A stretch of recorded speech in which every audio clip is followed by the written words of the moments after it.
Hello everyone, welcome to now the Lore of Mathiel. Now a lot of you guys have been asking me to do this. I know a lot of you have been hoping to do this or wanting me to get this up. Now I have the time, and this is the only time I'm probably going to be getting. So we're going to be covering three things about Mathiel, which is when he was born, his early background slash history, his personality and his powers, which powers I think is just going to be trooper stuff, which I will cover. Where are they now? And that's pretty much it. And you'll get to hear what I believe is the lore of Mathiel and basically the character of Mathiel, why he is such a heroic figure in my view. Since I'm the creator of him, I'm like George R. R. Martin, but in the Star Wars The Old Republic world.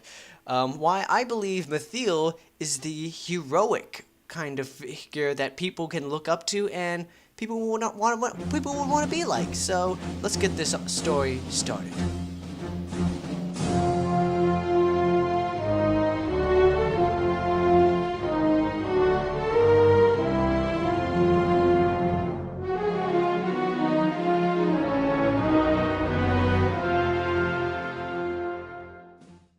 So, a lot of people have been asking lately, where was Mathiel born? And I should have started up with, let's start with this lore of Mathiel, the lore of this great trooper, this heroic figure that people look up to and apparently are big fans of. So, where was Mathiel born? Where was he born? When was he born? Who was his parents? And why did he become who he is?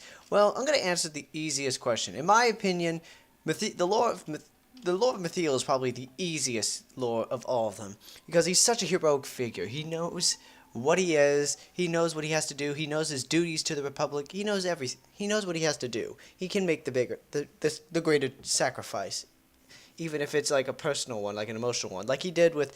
If you know what I'm talking about, it's where he has to choose over many soldiers, saving many soldiers, or saving that one soldier.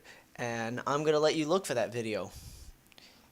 Now, moving on. Where was Mathiel born? Well, the answer is obviously easy. To me, to you, it probably wouldn't be. It probably would be a bigger surprise. Some would think, oh, he was probably born on Coruscant. He was probably born on Lore of Mathiel. He was probably born this. He was probably born that. No.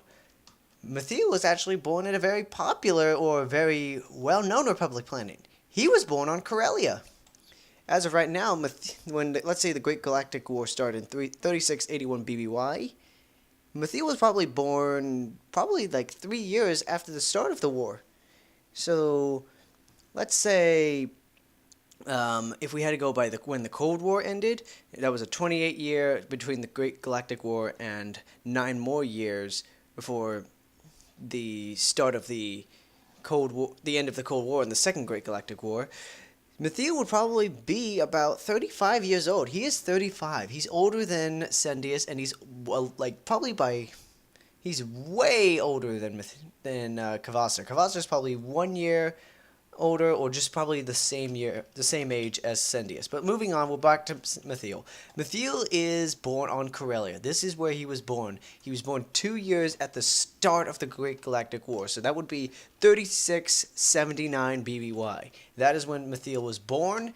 And who was his parents? His parents were actually Republic officers. His mother was a war medic. She was like a medical officer. She took care of patients that were injured during the Great Galactic War. He is also, well, you could say, she was also very well respected amongst the other medical officers at the time. And his father was actually I could debate this, either a major or a captain. He was one of the two, but he did fight in the Battle of Minos Cluster. I think that's what the battle was called.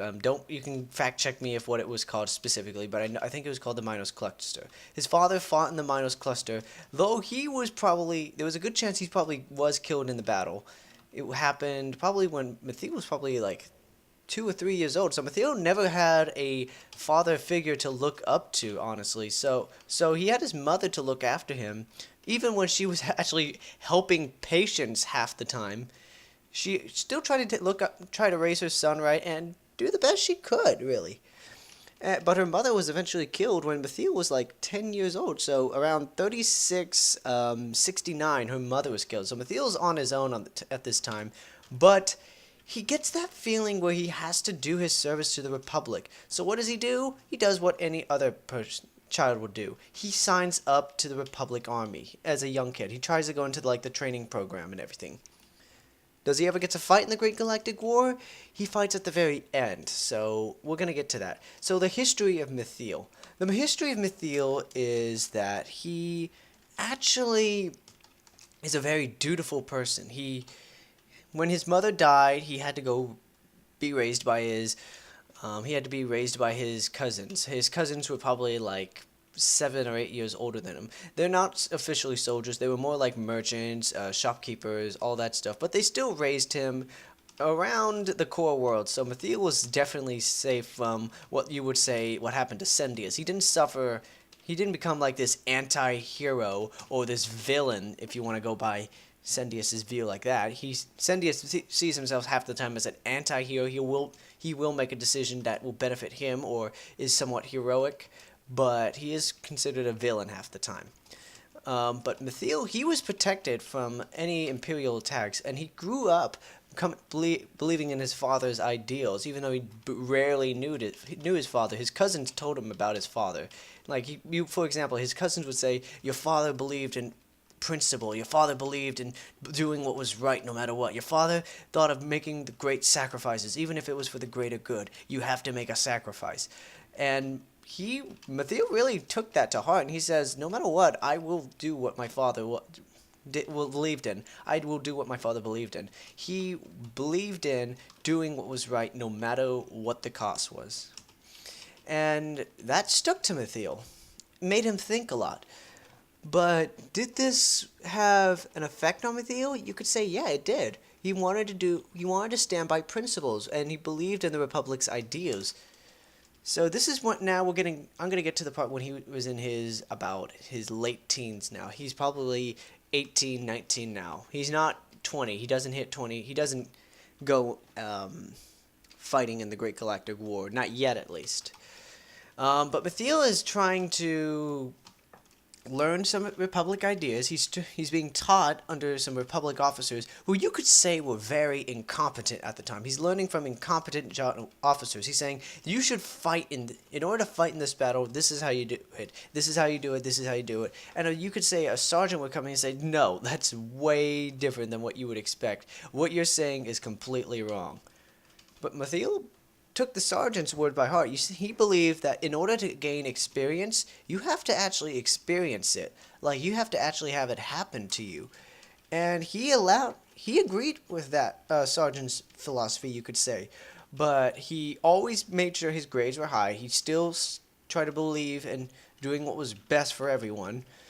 And he had some buddies in the Republic Army. They were about like 3 or 4 years older than him. But he never got to officially know them very well, because after they were done with their record, they were sent off to the Republic front lines, and he never heard from them then. So we can assume they were either killed in battle, or they were captured, or they went MIA or AWOL. So we don't know what happened to them. So don't ask what happened to Mathiel's, let's say, classmate friends or buddies that he acquainted himself with. He didn't know what happened to them, so we can assume there's a good possibility they're dead. But now you're wondering that did his mother have any effect on his life? He definitely did, actually. His mother did have a huge influence on his life. His mother was the only one who could raise him, because his father had pretty much died in the Battle of the Minos Cluster, so she's on her own at this point. But is Mathiel happy with this? No, he's not happy. He doesn't ever get to know his father very well, so he grows up as a fatherless. He grows up without a father, basically. What else is there to talk about? The history. Let's get to when he hits 20. When he hits 20, he's pretty much graduated from the Republic Army, and this is where he finally gets to fight in the Republic battles. Like, let's see, he was born in 79. 20 years later, it's 59. So he gets to fight officially in, let's say, 3656. He doesn't get to fight in any battles. They used him more like as a reserve, and he wanted every time. Mathiel kept saying, "Send me into battle. I will go and fight the enemy. I will do what is necessary to fight for the Republic. I want to fight for the Republic." He's a real big patriot. He wants to fight for the Republic. And the officers noticed this, and they said, "We'll keep you in the reserve. We need that energy in the back line." And he really found that as a contradictory. Why would you keep an eager soldier who wants to fight for the government and the Republic? Why would you keep him from fighting? Why would you keep him in the back as a reserve? He got really upset with this, but officially, after they were losing too many, they were still holding the Sith. They were still holding not only the Sith and the Mandalorians doing the Mandalorian blockade off, the Republic finally decided to use some of their reserves. Mathiel finally got to fight in a battle. I don't know the specific battles he fought in, so do not ask, but if I had to go by one, I will say that he did get to fight in the Battle of Coruscant. He wasn't near the Jedi Temple because he was still around the Senate Tower, more as a guard duty. That is one of Mathiel's biggest battles he ever fought in. He fought as an infantry soldier during the Battle of Coruscant around the Senate Tower. He didn't, because he had to do what his officers, superiors told him, which was, "You are ordered to watch the Senate and protect the senators with your life." And he took that by heart. He says, "I will obey your command."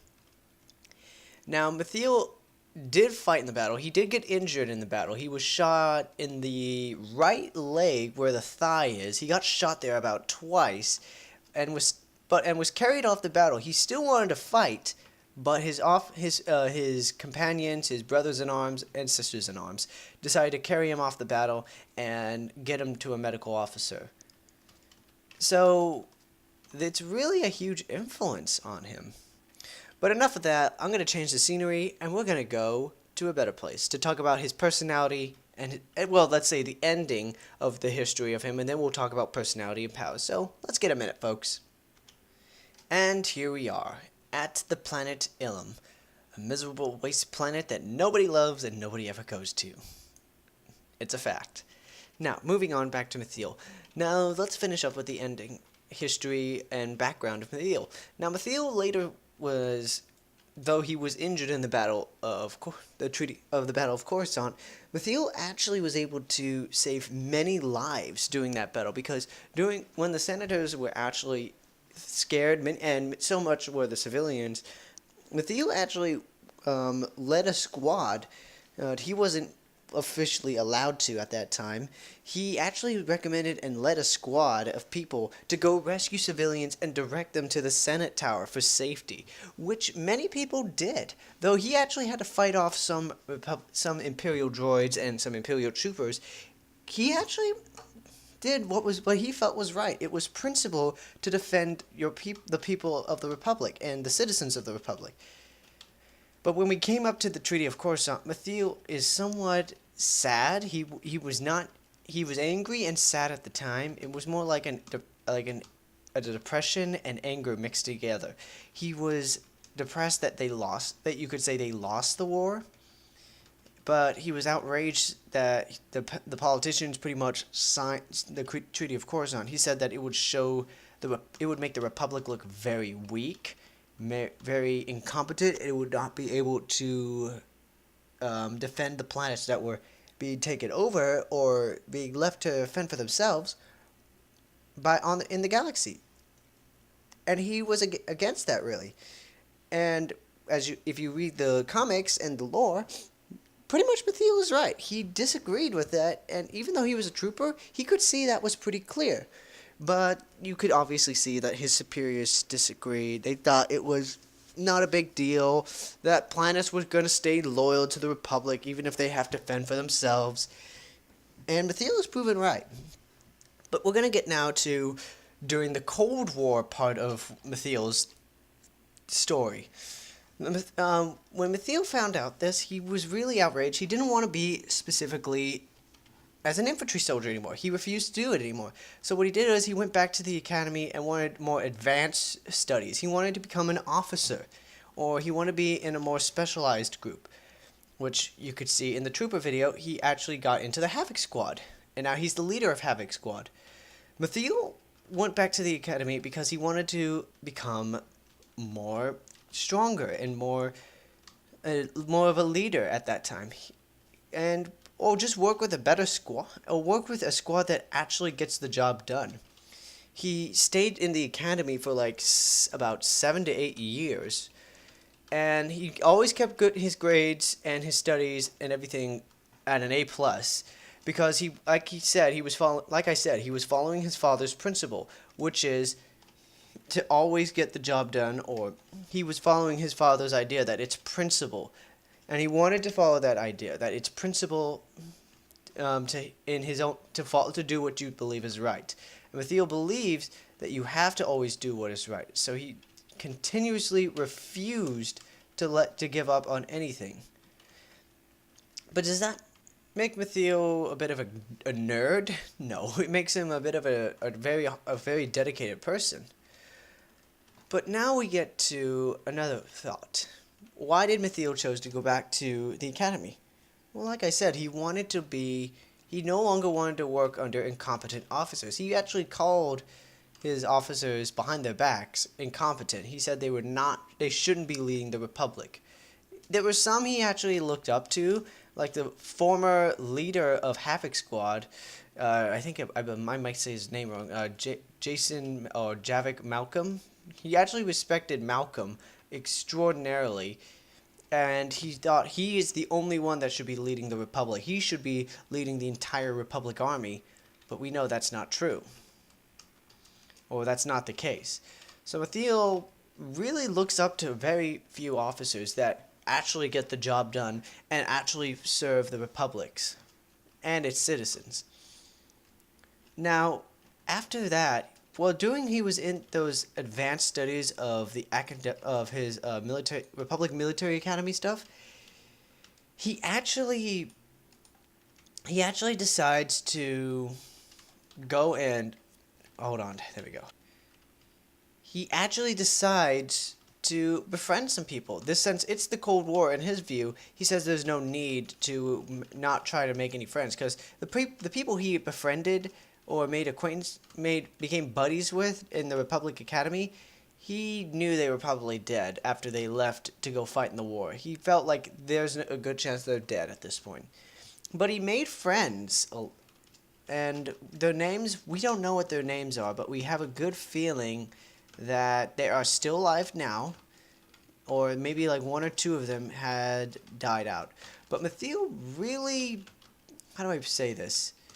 Mathiel really had a bigger impact on one person that died. It was a non-family member. It was a friend of his. His name was Jason Korvetz. Before Mathiel actually finished his first year at the Republic Academy, Jason Korvetz actually was a big influence Mathiel. He thought of him as a big brother-like figure. He said, "This is a guy who is willing to sacrifice and risk everything to get the job done." And Jason Korvetz's main quote was always, by the way, if you're wondering what did he look like, we don't have a picture of him because at this point he's either been killed or he's gone MIA or he's AWOL'd. We don't know what happened to Jason Korvetz, so don't ask. Jason Korvetz's main quote was, I'm willing to lay my life down for the Republic if necessary, as so long as millions are still alive. Jason Korvetz really made an impact and a huge influence on Mathiel. Mathiel thought of him like he's probably following the ideas of my father, even though he rarely knew him. So Mathiel really respected him. And now we get to the last part of the history and early background of Mathiel. Mathiel eventually had to leave the academy. He passed everything and was actually recommended to join Havoc Squad. And Mathiel was actually confused as he never heard of Havoc Squad until I think he's now a colonel. Colonel Malcolm was actually discovered mentioning it, saying Havoc Squad is probably the best squad ever and it gets the job done. It will be a squad especially for you. Now, Mathiel never heard this from Jason Malcolm. I think that's his name. I'm still going to go with Jason Malcolm. But Mathiel really played a big role.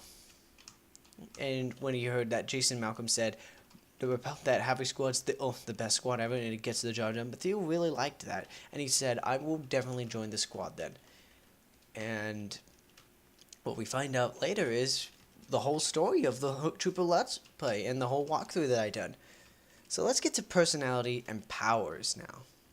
Mathiel's personality, he is a very honorable, very heroic figure. He believes that he has to do what is necessary to win.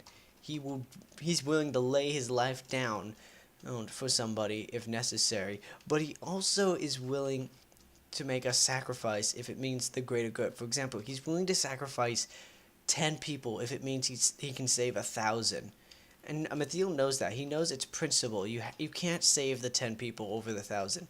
I mean, unless they're very important people. Like if they were all colonels and generals, and they were the people who were turning the tide in this entire war, he would be willing to do that. But Mathiel knows that he needs those other men, so he's willing to sacrifice the 10 for the 1,000. He's very emotional He's very flirtatious, actually. He's very flirtatious when it comes to Alara Dorn. Yes, many people see that. Mathiel loves Alara Dorn because the main reason is this. When you look at Alara Dorn, you know she's a medical officer, and Mathiel actually respects her for that because when he asked her on the side, this is an off-floor thing. This is behind the scenes, you could say. When he asked Alara Dorn why she's in the medical field, she said that to him that it's the best way to save a person's life, and I always want to save people's lives. And Mathiel really looked up to that and respected her. And so it's almost like a flirtatious, respectful love that he cares about her, and he really holds her close to his heart, and he doesn't want to ever give up on her. Now, Mathiel's personality still is that he always knows what is right and wrong. He's a morally good person. He was raised right in the Republic, but the big impacts in his life is that he lost his father so young, and this really probably had a huge effect on his life because he never got to know his dad afterwards.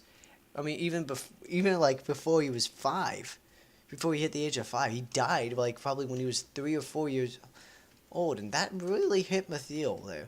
So he was actually just raised by his mom until he was 10. So he at least got a good view or visual outlook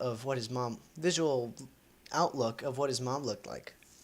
He never got to see his dad, so it really, really hits him.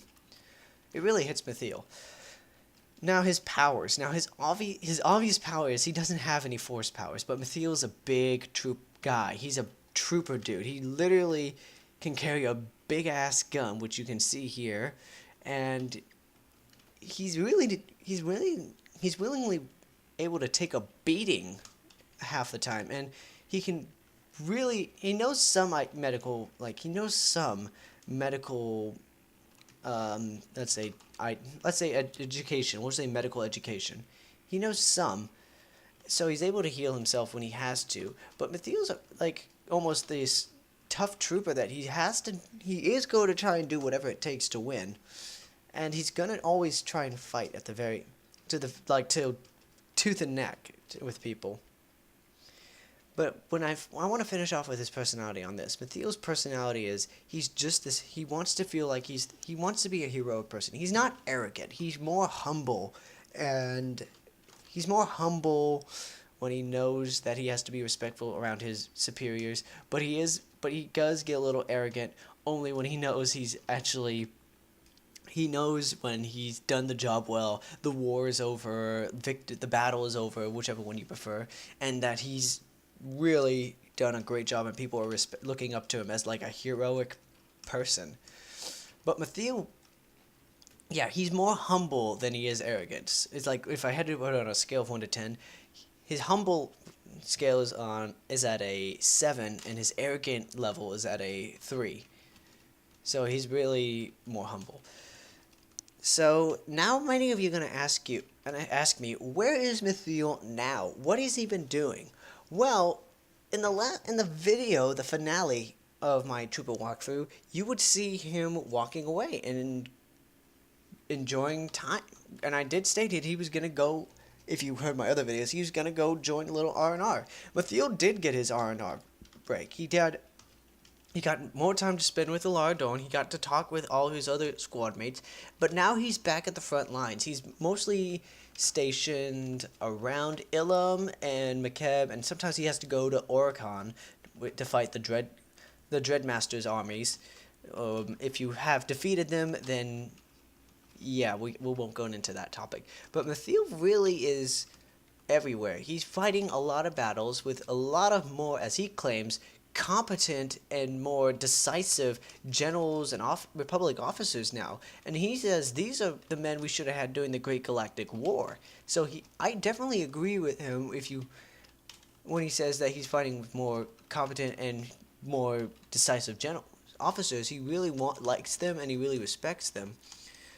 But I'm also going to end saying that Mathiel is still having once in a while an R&R break because he wants to spend more time with Alara Dorn because he loves her. He really does love her, and he doesn't want to part with her. And if you're going to wonder if they're going to have a kid, I can't go into that topic because I leave that for the fans to decide, actually. I leave that for the fans to decide. So other than that, that is the Lore of Mathiel. The #1 trooper in the galaxy, the hero of heroes in a way, and a man who's willing to do what is always right, even if he has to make the tough decision.